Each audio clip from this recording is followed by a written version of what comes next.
Bismillahirrahmanirrahim. Assalamualaikum warahmatullahi wabarakatuh.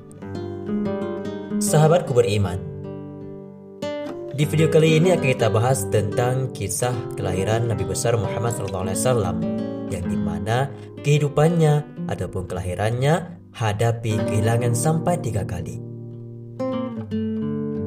Berhubung kita masih berada dalam bulan-bulan Maulid, yaitu bulan menyambut kelahiran baginda Rasulullah SAW, maka alangkah baiknya kalau kita memperbanyak untuk membaca ataupun memperjelaskan sirah-sirah kenabian, mulai ketika kelahiran Nabi Muhammad SAW, yang dimana beliau menghadapi akan 3 kehilangan, yaitu kehilangan ayahnya, kehilangan ibunya, dan juga kehilangan kakek tercintanya. Bagaimanakah kisah selengkapnya tentang kelahiran Nabi? Maka akan kita bahas secara singkat pada video kali ini. Sebelum lanjut, jangan lupa sahabat tekan tombol like, komen, dan subscribe channel kami agar kami lebih bersemangat dalam membuat konten kebaikan selanjutnya.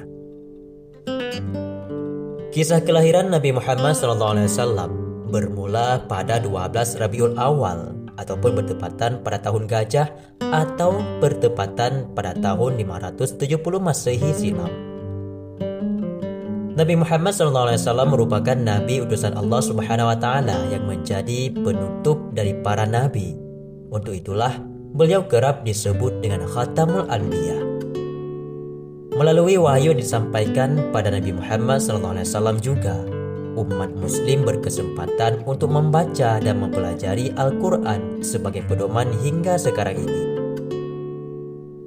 Sedikit kita bahas tentang tahun kelahiran Nabi Muhammad SAW, yang dimana disebut dengan tahun gajah.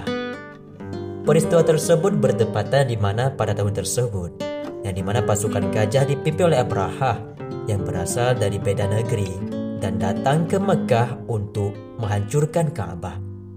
Maka seringkali para sejarawan muslim mengatakan bahwa Nabi Muhammad lahir pada tahun gajah, yaitu pada tahun di mana Raja Abrahah ingin menghancurkan Ka'bah meskipun gagal karena datangnya bala tentara Allah Subhanahu Wa Taala, yaitu berupa burung ababil yang membawa batu di kakinya dan melontarkan kepada musuh-musuh Allah tersebut.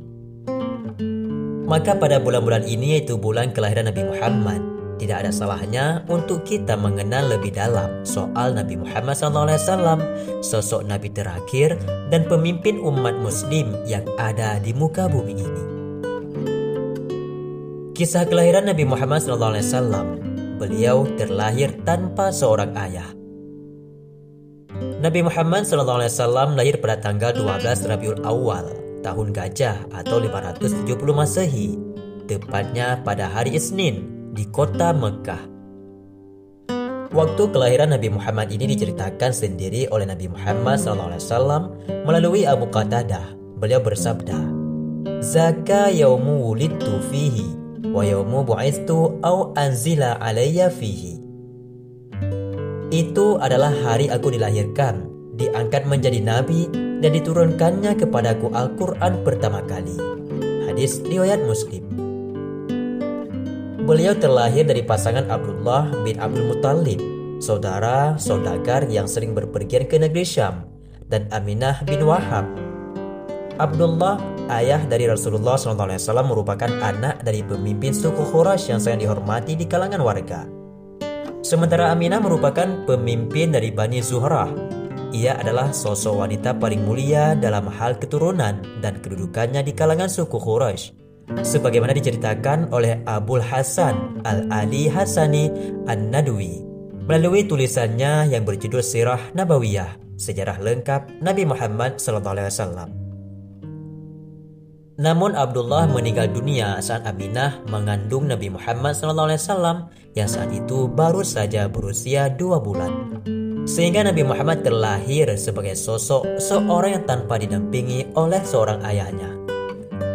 Abdullah meninggal dunia sedangkan Aminah, ibunda Rasulullah SAW, sedang mengandung beliau. Ketika itu ia telah menyaksikan tanda-tanda dan jejak-jejak yang menunjukkan bahwa anaknya memiliki kemuliaan.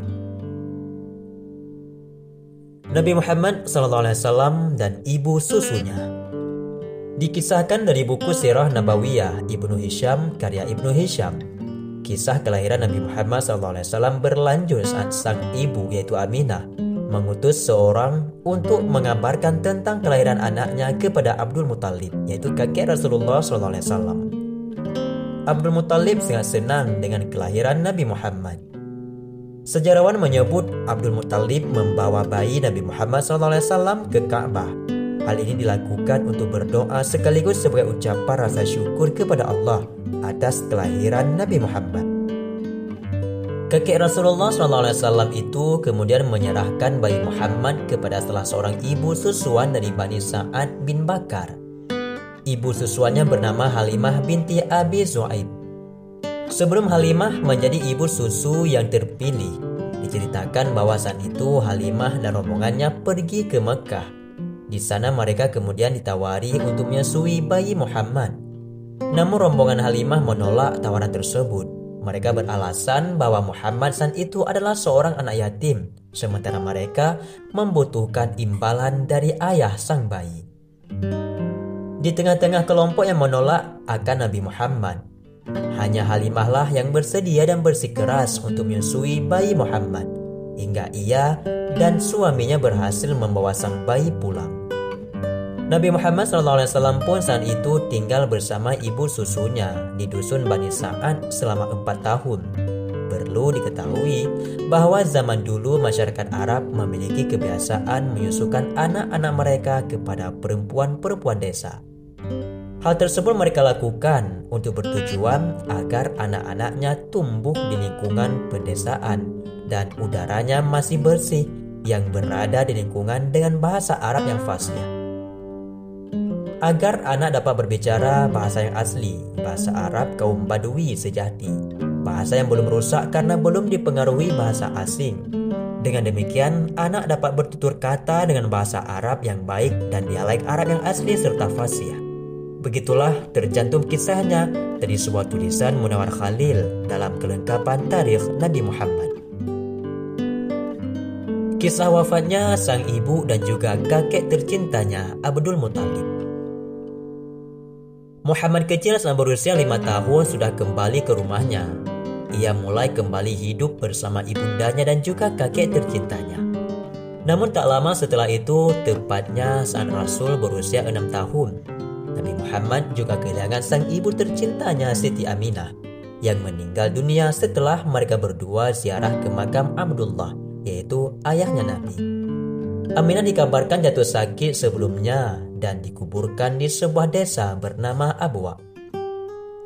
Alhasil Nabi Muhammad SAW kembali ke Mekah bersama Ummu Aiman, sosok pelayan di keluarganya yang kemudian dianggap sebagai saudara sendiri oleh orang tua Nabi Muhammad SAW. Sepeninggal ibunya, Nabi Muhammad harus diasuh oleh Abdul Muttalib, yaitu kakeknya. Sang kakek pun dikisahkan memiliki tempat spesial karena Nabi Muhammad SAW menghabiskan masa kecil bersamanya. Demikianlah seorang Nabi Muhammad yang masih berusia 6 tahun sudah harus menjadi seorang anak yatim piatu tanpa ayah, tanpa ibu, tanpa kedua orang tuanya. Hal ini kemudian membuat Nabi Muhammad dirawat sepenuhnya oleh Abdul Muttalib yang sangat menyayanginya. Nabi Muhammad kecil hidup bahagia dalam asuhan kakeknya Abdul Muttalib dan juga Ummu Aiman. Namun seakan kebahagiaan itu tidak berlangsung begitu lama. 2 tahun kemudian, Muhammad kecil kembali kehilangan seorang kakek yang istimewa baginya, yakni Abdul Muttalib. Tidak dapat dibayangkan bagaimana kesedihan seorang anak yang baru berusia 8 tahun tersebut. Pengasuhan Muhammad kecil kemudian diserahkan kepada pamannya yang bernama Abu Talib. Disebutkan dalam sejumlah sirah bahwa Abdul Muttalib mewasiatkan hal tersebut kepada Abu Talib, mengingat Abdullah dan Abu Talib adalah saudara seibu. Saat bersama pamannya inilah seorang pemuka agama mengenali Muhammad sebagai utusan Allah Subhanahu wa taala dan membawa Islam kepada seluruh masyarakat dunia. Kisah kelahiran Nabi Muhammad SAW yang lahir pada tanggal 12 Rabiul Awal pada hari Senin bernilai begitu istimewa bagi seluruh umat Islam sedunia. Sebab itulah kita juga mengenal amalan sunnah puasa Senin Kamis sebagaimana yang dicontohkan oleh Rasulullah SAW. Sahabatku beriman, begitulah sekilas kisah singkat tentang kelahiran Nabi Muhammad SAW yang mengalami 3 kali kehilangan. Kehilangan ayahnya ketika dalam kandungan ibunya yang berumur 2 bulan. Dan juga kehilangan ibunda tercintanya Siti Aminah ketika beliau berumur 6 tahun. Dan juga disusuli dengan meninggalnya Abdul Muthalib, yaitu sang kakek tercinta, di saat beliau berumur 8 tahun. Ya Allah, sampaikanlah salam kami kepada beliau, Nabi tercinta Rasulullah SAW, dan kumpulkan kami nanti di yaumil qiyamah bersama orang tercinta, yaitu baginda Nabi, dan masukkan kami bersamanya nanti di surgamu. Amin ya rabbal alamin. Assalamualaikum warahmatullahi wabarakatuh.